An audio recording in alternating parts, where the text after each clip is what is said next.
Good morning, everyone. We'll start with the session. Apparently, there's a bit of congestion at the entrance, so we waited a few minutes longer to let people enter. Thank you for joining this early morning session, and I hope I can tell you something interesting. The topic of this talk will be about stream processing, so mainly about real-time processing of data, which kind of options there are at the moment, and how you would evaluate different options when you have a certain use case that you want to solve. First, a little word about myself. I work at a company called Klarrio, where I'm the lead data scientist. Klarrio does open source software integrations.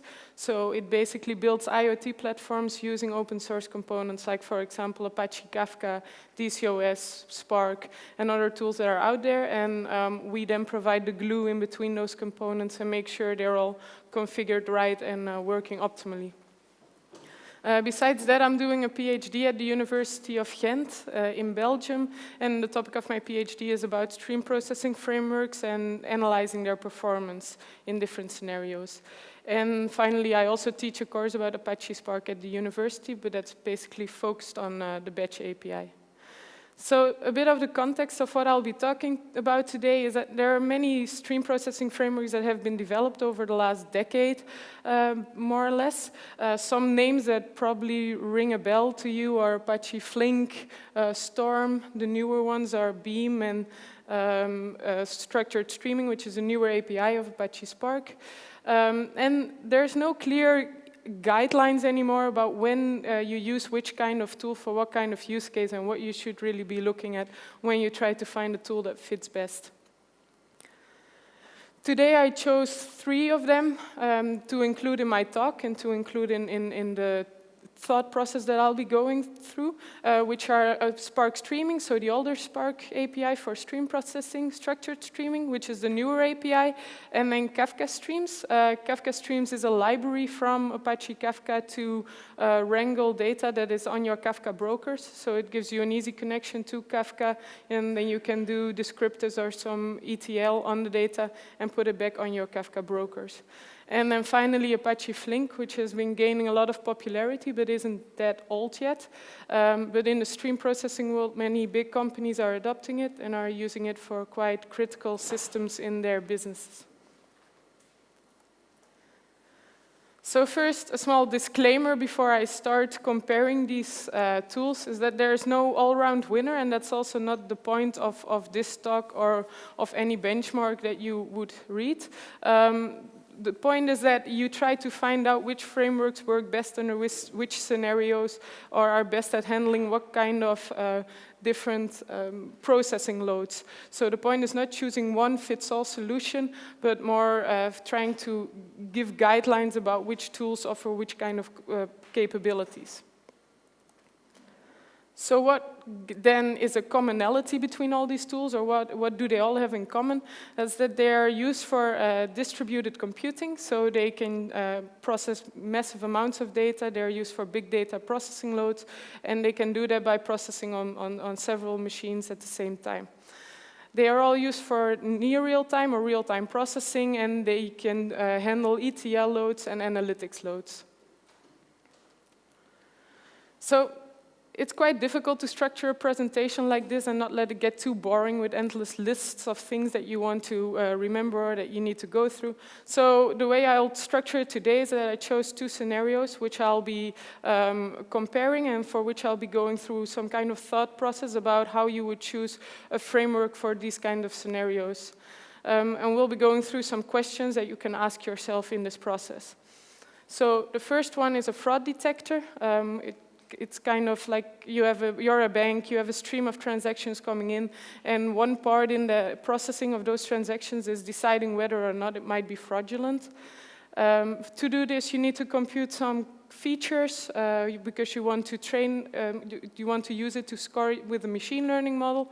The model was trained in batch, so all you need to do is compute these features, push it through the model, and you have your classification of whether or not it's fraudulent. The requirements are 400 million transactions per day, which is an average load for a considerable normal bank. And the time budget is 500 milliseconds. So let's say a transaction needs to be processed in under 5 seconds, and you got 500 milliseconds of those 5 seconds to do your classification of fraudulent or not. The second use case is a platform monitor, which is something everyone will have on a platform. What it does is it gathers platform metrics, for example, CPU loads, memory metrics, network I/O, and it computes some KPIs on this, some averages, some things you want to know or things you want to see evolutions of.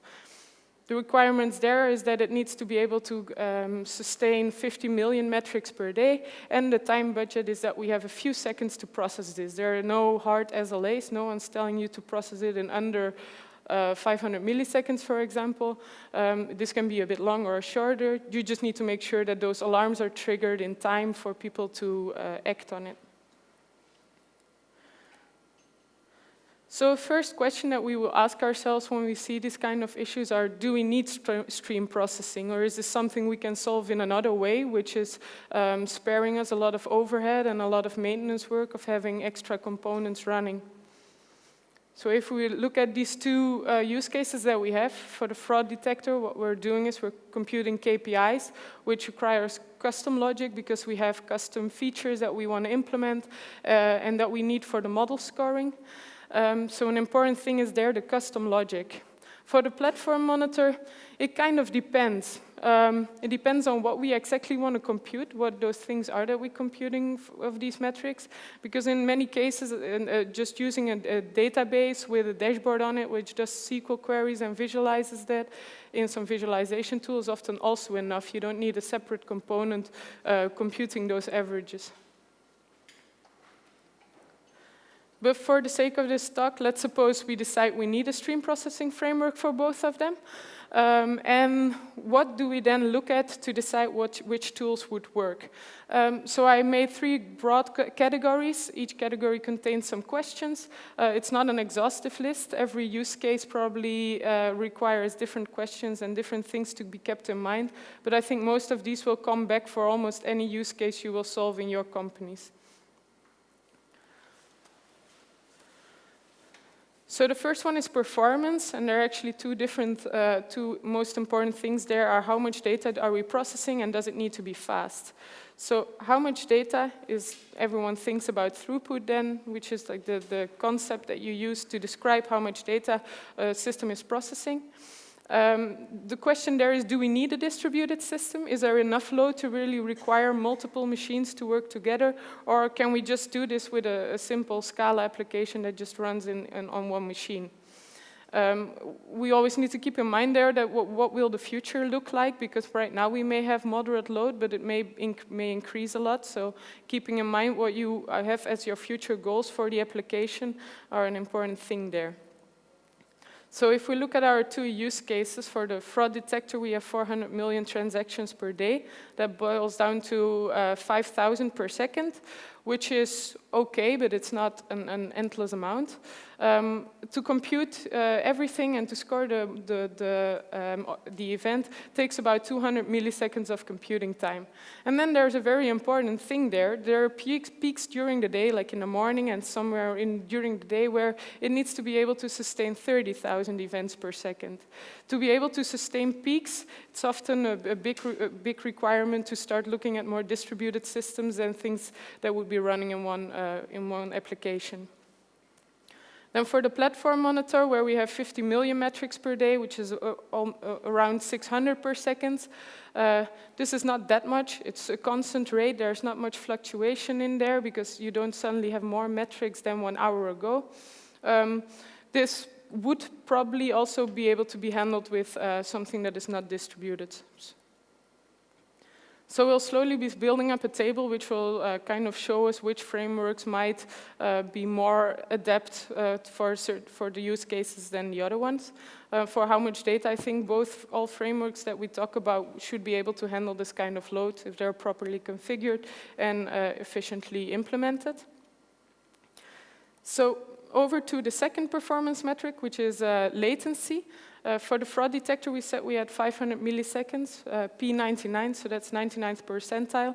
So that means only 1% of the events that you're processing is allowed to be slower than 500 milliseconds, which is quite a hard guarantee, especially if you want to do some more complex transformations.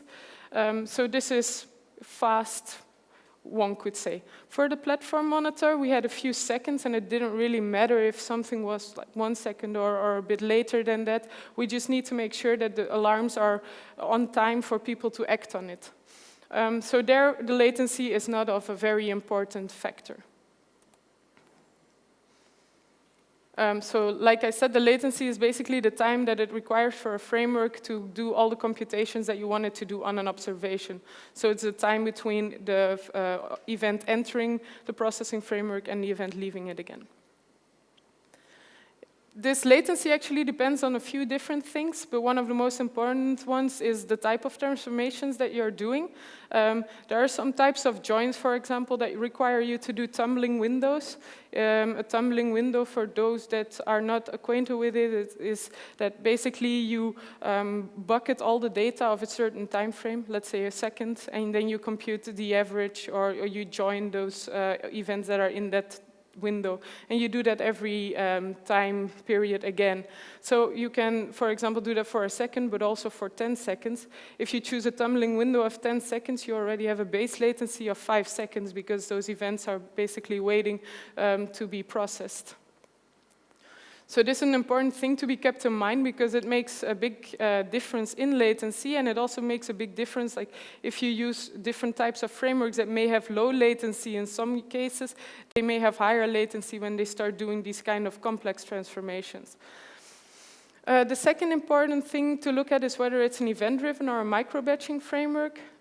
So event-driven basically means you have records flowing in, and every record that flows in gets transformed and processed and sent to a sync operator.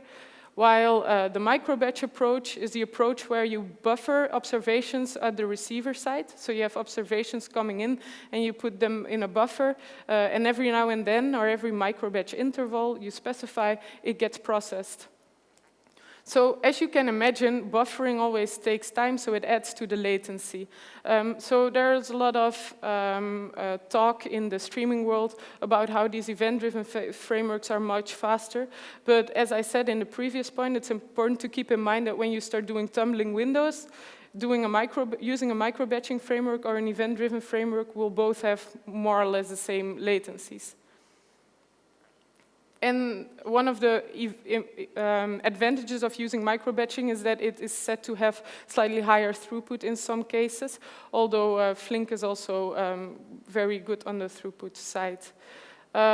So if we look at our use cases and at these types of comparisons, then micro-batching frameworks like Spark streaming and structured streaming might be more something we would use for a platform monitor and not for our fraud detector because it will have too high latencies.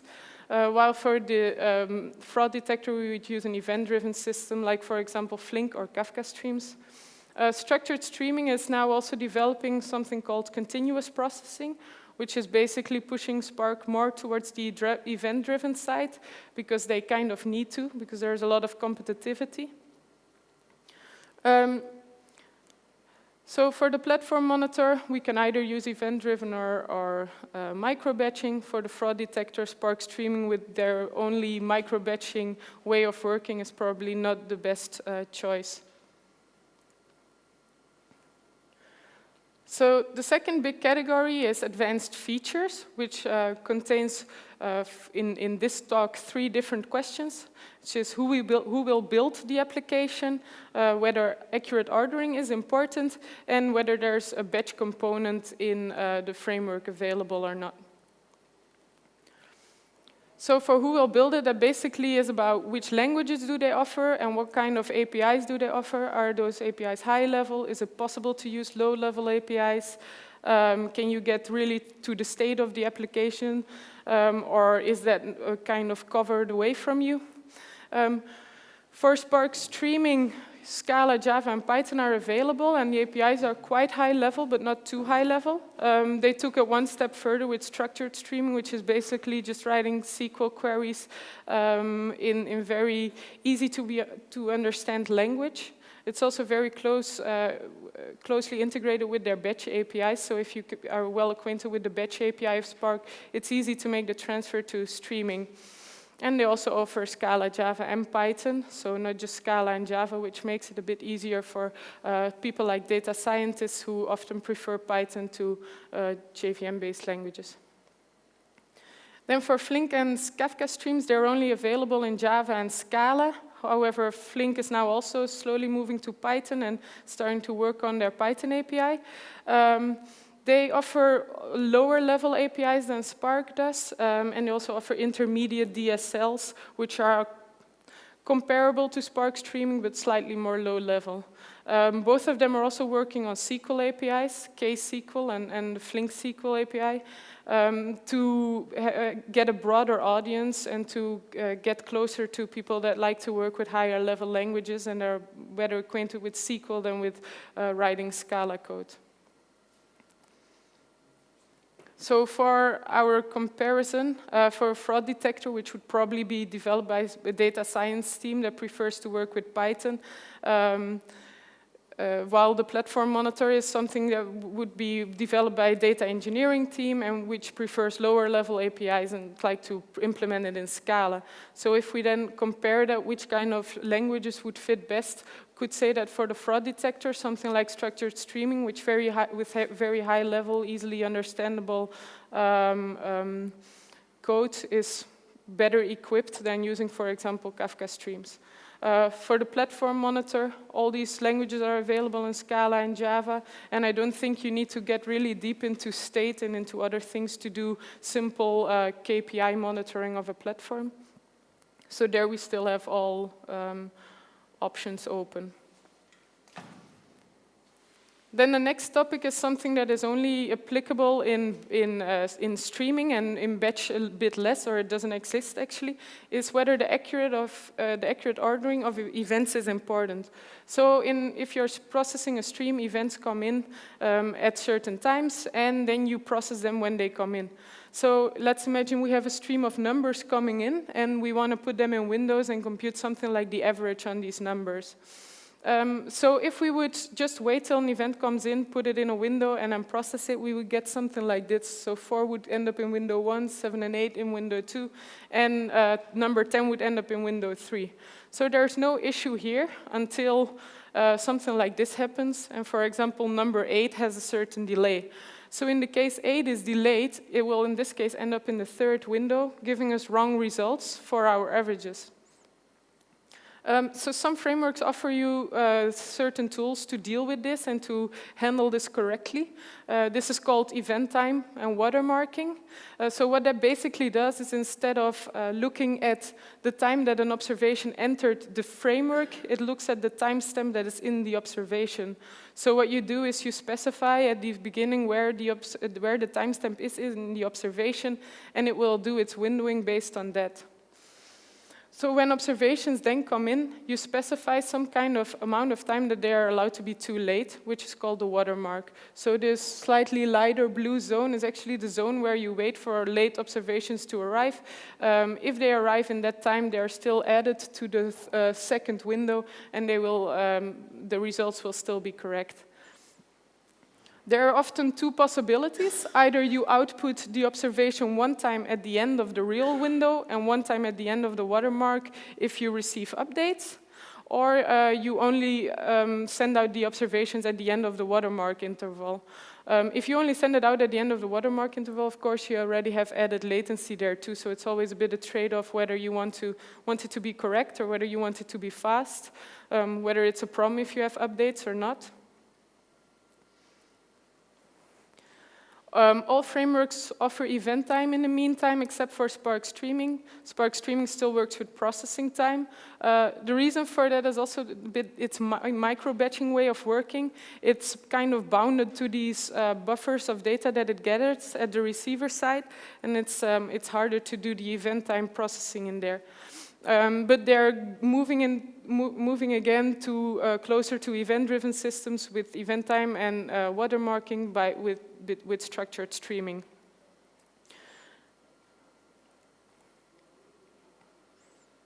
So accurate ordering is not important for all use cases. For some use cases, it's not such a big issue if some observations end up one window later or earlier.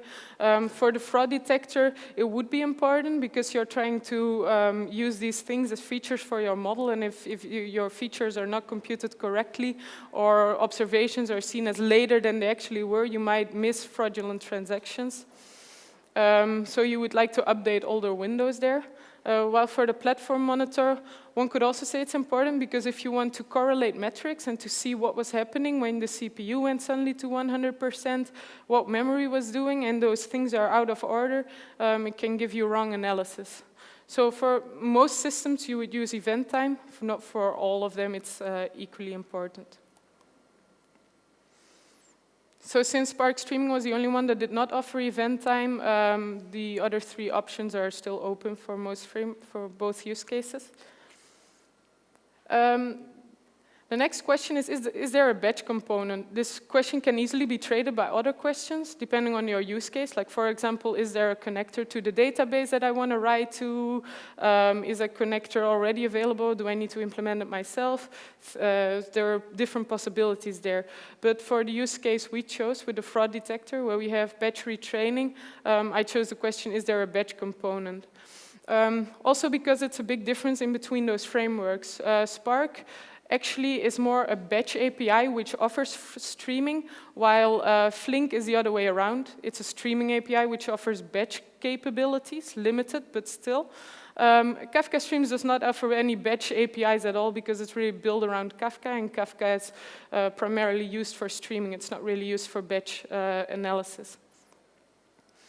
Spark streaming and structured streaming are both closely integrated with the batch API, although structured streaming is basically the batch API with some words changed, while for the Spark streaming API you really need to use different data types and different implementations and ways of working. If you use machine learning, Spark also offers very extensive machine learning libraries for feature extraction and doing things like scaling data or categorizing. These things are then not really available in Flink, and it's also not really in the closed roadmap of Flink to really work hard on batch. They're more focusing on handling state and handling other things very well. So in the case of the fraud detector, where you have this batch component, which does the retraining of your fraud model, we would be tended more towards Spark streaming or structured streaming, while for the platform monitor, we don't really care because there is no batch component. Then the third category, which is deployment and internals. There are two main questions listed there, which is how do we want it to run and how much state do we have? For the first question, it basically shows you what kind of different cluster deployment options you have. So most of these frameworks run in a master-slave architecture. So you have a master which assigns tasks to slaves, and they distribute the workload and they do the real hard work. There are different ways of structuring this. You can use a standalone cluster, but you can also rely on cluster managers of, for example, Mesos, Yarn, or Kubernetes. One thing you need to keep in mind there is that you have this cluster running always, also if your streaming job is not running. So there's some idle time involved, which consumes resources, but you're not doing anything with them. And there is also maintenance work of keeping this cluster healthy, monitoring it, making sure it stays up with versions. Kafka Streams takes a slightly different approach there. It does not really have a cluster, but what it does is you spin up containers containing your application. All those containers all contain the same consumer group, and what they do is when they connect to Kafka, Kafka knows they belong to the same consumer group, so they know they will together process that data, so it will just send chunks of data to each of the containers, and that way you're actually distributing your workload.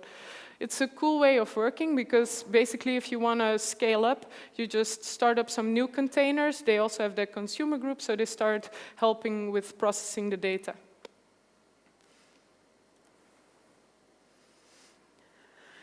For this part, I think it's important to keep in mind what is already running in your company. If you already have a Spark cluster somewhere or a Flink cluster, it might be an idea to deploy the job together on there with the other workloads that are running on there. If, for example, you are building a platform monitor and you don't have a Spark cluster or a Flink cluster, it might be an idea to just use Kafka Streams, where you just spin up a few containers and use data that's residing on Kafka, instead of starting up an entire cluster just for a platform monitor. I think what if a message gets lost is one of the most important questions for use cases where you really rely on the data being processed. Like, for example, in banks, if you're missing transactions, this can be quite detrimental. For a platform monitor, it does not really matter that much if you lose a metric here and there. Of course, rather not, like for all use cases, but it would not be a disaster. There are three main message delivery guarantees that are actually out there. The first one is at most once, which means you will process an observation one time or not at all. In the case the system fails, it will lose some observations, and these observations won't be processed again. In the case of at least once, what you actually do is you process all events. When something goes wrong, you start off at the last event of which you're sure you did not process it yet, and you start processing from there on. It is then, however, possible that you reprocess an event 2 times if the acknowledgement of, yes, I processed this already, is missed because of the failure of the system. The last delivery guarantee is exactly once, which is basically that it guarantees you that every event is processed one time and only one time. This is kind of an ideal thing in an ideal world, because most frameworks say they offer it in some way, but there are always many small letters that need to be read. So it's an important thing that you always check in what kind of cases events will still get processed 2 times. Most of the time, if it's exactly once, it's at least once in all of those small side cases. One big side case is, for example, if you have side output. So if you're processing data, you have an input, and then in the end you have a sink. But somewhere in the middle, you also write it to a database. Then often it's very difficult to keep track of whether or not that part of your user code was executed or not. So there are not many frameworks, or actually I think none, that can really guarantee you exactly once on side output. So the way of working or of guaranteeing that something gets reprocessed or gets processed is by using state and checkpointing, and by actually using checkpointing. State is what is checkpointed. So what is state? If you're doing things like taking averages over windows or over longer time periods, you are all the time keeping this data in memory or in some state, which can either be something like RocksDB or in a file system or in memory. There are the 3 main options. You're reading and writing to it while you're processing, and then every now and then you checkpoint to a distributed file system. It's important that that file system is reliable, that it doesn't fail too when your system is failing. So something like HDFS or S3 might work. Then when everything goes wrong, your workers are restarted, and the state is restored from your distributed file system, in this case, HDFS. So the different options that frameworks offer is for Spark Streaming. Spark Streaming keeps in-memory hash maps, which contains the state, and every now and then it backs it up to HDFS, for example. Flink and Kafka Streams offer some different things, like RocksDB, file system. Each of these options have different use cases that they're made for. File systems, for example, for quite long windows, but RocksDB can give, since it writes to disk, can give you even longer windows of state that you can keep. There you again have some trade-offs. For example, RocksDB is backed by disk, so that means that if it's writing state, it needs to serialize it. If it wants to get it back, it needs to deserialize it. So there you get latency overheads, while for a file system, this is kept unserialized, so you can access it faster. Kafka Streams also gives you the option to specify and implement your own state stores in case that's something you want to use in a project. So then the state is kept. It needs to be backed up every now and then. There are two things there that are actually the most discriminative between frameworks, which is whether they support incremental updates, which basically means that if you have this state that you have in memory and you want to checkpoint it, whether you checkpoint the entire amount of data every time, or whether you keep track of what changed since the last checkpoint and only checkpoint that part that changed. So that's incremental checkpoints. Then the other hand, you also have asynchronous checkpoints, which basically means that you do not stop your processing thread to do the checkpointing, but that the checkpointing is done by an asynchronous thread, so in an asynchronous way. Most frameworks then do this checkpointing at a specified interval. It's something like 5 times your batch interval, or some number around 30 seconds or 1 minute. Kafka Streams has a different way of working for checkpointing because it's so closely connected to Kafka. It just uses Kafka basically as its backup. It has state stores there where it sets the state on Kafka, and if it comes back up, it can just use those state stores backed by Kafka. So that's on topics that are log compacted, which basically means you have key values in there. Every now and then it cleans up those topics by just keeping the latest values for every key to keep the data a bit in check. Otherwise, it can grow quite fast in streaming applications. So for how much state do we have? Both of these frameworks, well, all of these frameworks have some guarantees there and have some ways of working. It depends a bit on how much state you have. For these applications, I don't think it will be that much, but if it's applications which really gathers hours of data in Windows, then it can become quite a big cumbersome point that you need to keep it in memory because it can grow quite big, and then something like using RocksDB might be more adept to your use cases. So I think in the end, for the fraud detector, a tool like structured streaming might be quite nice to look at. It offers high-level APIs. It's like moving more to the event-driven approach. There is a batch component which you can use, which is very closely integrated. And if you have a Spark cluster running already, that would probably reduce the overhead. For the platform monitor, I think many options are open there. It's not that important. Probably Kafka Streams may be something to look at since it's really easy to set up and since it does not require you to have a cluster already. So this was basically the talk. If you want to know more, I think this is a very interesting book. It's written by people that know a lot about the subject. It might be something to check out. It's not published yet, I think, but it will be in a few weeks. Thank you for listening, and if you have any questions or remarks, you can ask them now or email me later. So that's.